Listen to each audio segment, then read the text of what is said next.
लाखों करोड़ों रुपए का अरबपतियों का कर्जा माफ कर देंगे और किसान भूखा मर जाए उसका कर्जा ये माफ नहीं कर सकते, कभी नहीं कर सकते।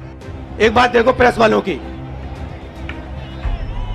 मैं यात्रा में चल रहा हूं, मैं टी शर्ट में हूं, मेरे साथ किसान के गरीब बच्चे चलते हैं, वो फटी शर्ट में होते हैं, उनकी पूरी टी शर्ट भी नहीं होती, मगर इन मीडिया वालों में से एक भी ये नहीं कहता भैया हिंदुस्तान में किसान का बेटा बिना स्वेटर के क्यों घूम रहा है। एक रास्ता था युवाओं के लिए अग्निवीर वाला, युवा 15 साल सेना में सेवा कर सकता था, उसके बाद उसको पेंशन मिलती थी।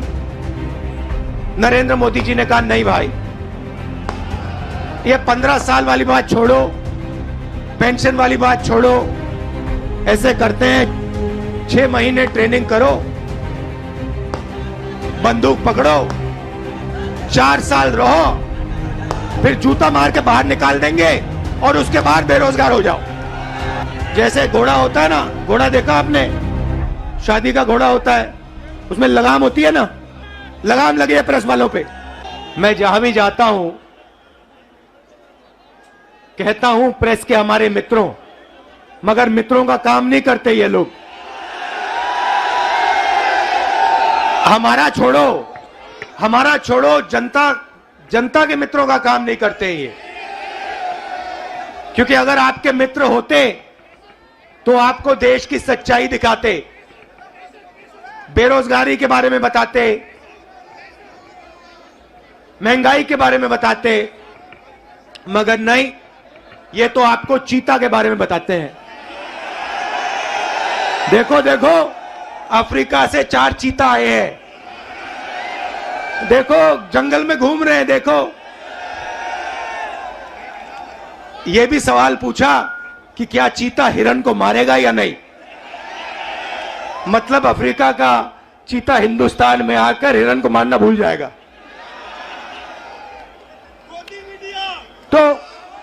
तो मित्र तो है नहीं। अच्छा,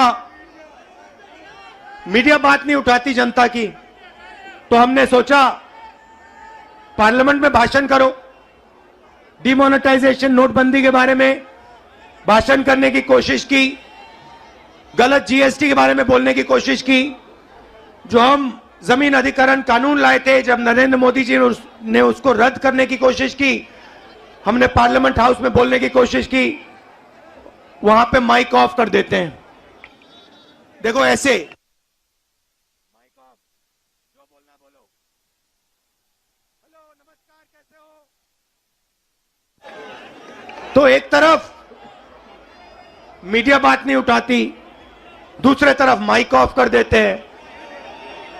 तो हमने सोचा चलो जनता के साथ कन्याकुमारी से कश्मीर चलकर जनता से बातचीत करें, जनता की आवाज सुने और जनता के दिल में जो है वो रखें। एक बात देखो प्रेस वालों की, मैं यात्रा में चल रहा हूं, मैं टी शर्ट में हूं, मेरे साथ किसान के गरीब बच्चे चलते हैं, वो फटी शर्ट में होते हैं, उनकी पूरी टी शर्ट भी नहीं होती, मगर इन मीडिया वालों में से एक भी ये नहीं कहता भैया हिंदुस्तान में किसान का बेटा बिना स्वेटर के क्यों घूम रहा है। ये सवाल नहीं पूछेंगे, ये कभी नहीं कहेंगे भैया ये मजदूर है, ये टी शर्ट में क्यों घूम रहा है, ये किसान है, ये स्वेटर बिना जैकेट बिना क्यों घूम रहा है। ये सवाल कभी नहीं पूछेंगे, ये सच्चा सवाल है। मेरे टी शर्ट वाला सच्चा सवाल नहीं है। सच्चा सवाल यह है कि हिंदुस्तान के बच्चे, हिंदुस्तान के किसान, हिंदुस्तान के मजदूर टी शर्ट में सर्दी में क्यों घूम रहे हैं, यह सवाल है। मगर यह कभी नहीं पूछेंगे, क्योंकि भाइयों और बहनों ये आपके नहीं हैं। ये जैसे घोड़ा होता है ना, घोड़ा देखा आपने, शादी का घोड़ा होता है, उसमें लगाम होती है ना, उसको लगाम को टाइट करो एकदम रुक जाता है, वैसे इनकी लगाम है, लगाम लगी है प्रेस वालों पे। जैसे ये दौड़ने की कोशिश करते हैं, वो लगाम खींचते बस रुक जाते हैं एकदम। अच्छा, ये मत सोचिए कि ये बोलना नहीं चाहते हैं। मेरे पास आते हैं, कहते राहुल जी हम सच्चाई बोलना चाहते हैं मगर हमें हमारे मालिक बोलने नहीं देते।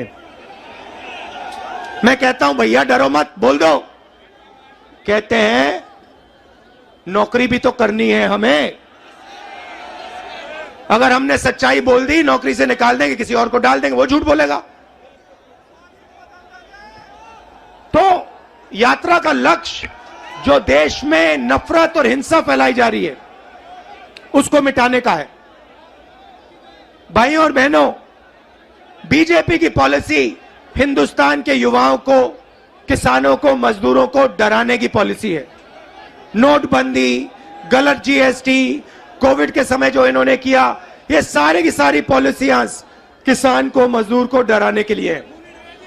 क्योंकि ये जानते हैं जब ये डर फैलाते हैं उस डर को नफरत में बदलना बहुत आसान होता है। ये इनका काम है। जनता को डराओ, किसान को डराओ, मजदूर को डराओ, युवा को डराओ और उसके डर को नफरत में बदल दो।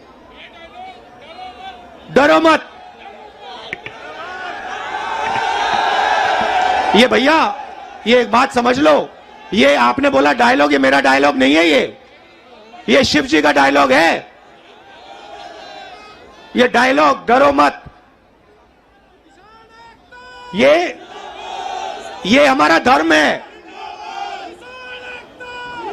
अब देखिए, ये करोड़ों रुपए का, लाखों करोड़ों रुपए का, अरबपतियों का कर्जा माफ कर देंगे। लाखों करोड़ रुपए 1 मिनट में माफ कर देंगे। और किसान भूखा मर जाए उसका कर्जा ये माफ नहीं कर सकते, कभी नहीं कर सकते।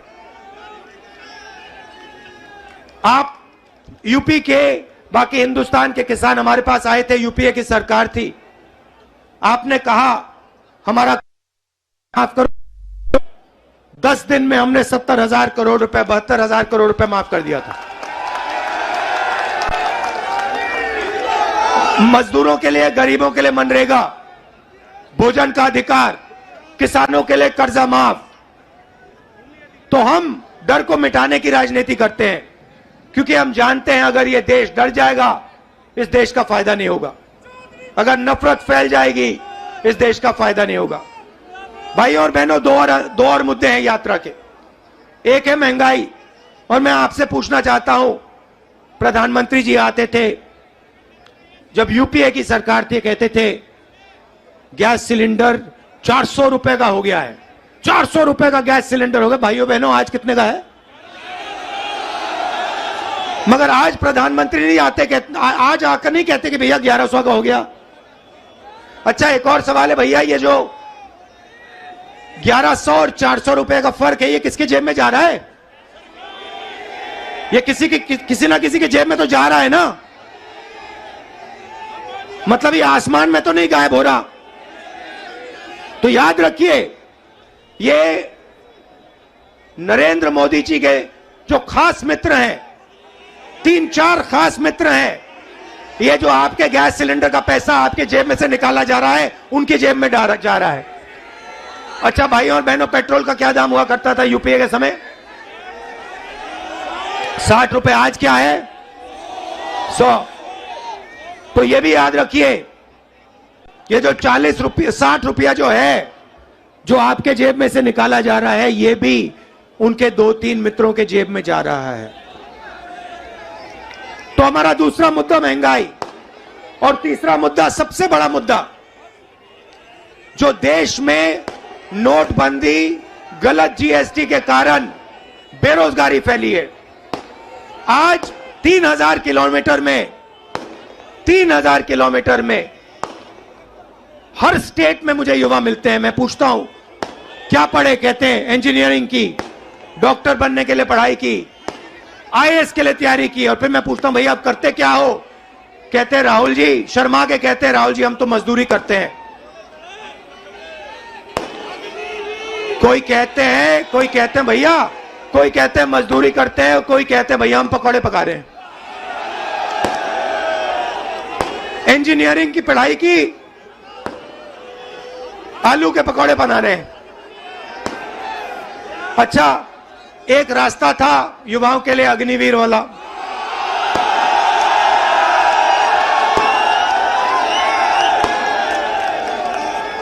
उसमें क्या था, सुबह युवा उठते थे, 4 बजे उठते थे, दौड़ते थे। यूपी में आपको हर सड़क पे दिखेंगे, देश की रक्षा करने के लिए दौड़ते थे और सपना था एक दिन बॉर्डर पे जाके देश की रक्षा करेंगे, तिरंगे की रक्षा करेंगे, सपना था। युवा 15 साल सेना में सेवा कर सकता था, उसके बाद उसको पेंशन मिलती थी।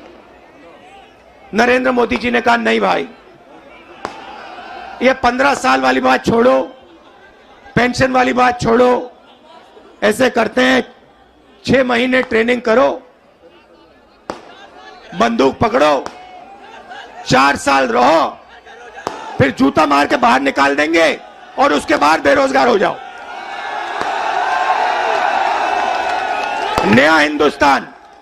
और जब युवाओं ने कहा कि हमें यह अच्छा नहीं लगा, और जब युवा सड़क पे उतरे, नरेंद्र मोदी ने क्या कहा, नरेंद्र मोदी जी ने क्या किया,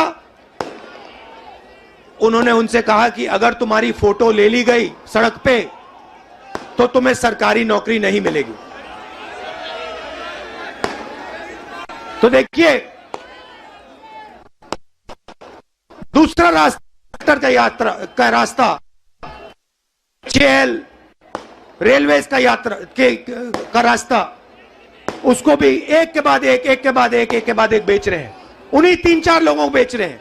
एयरपोर्ट भी उनको दिए जा रहे हैं, पोर्ट भी उनको दिए जा रहे हैं, रेलवेज भी उनको दी जाएगी,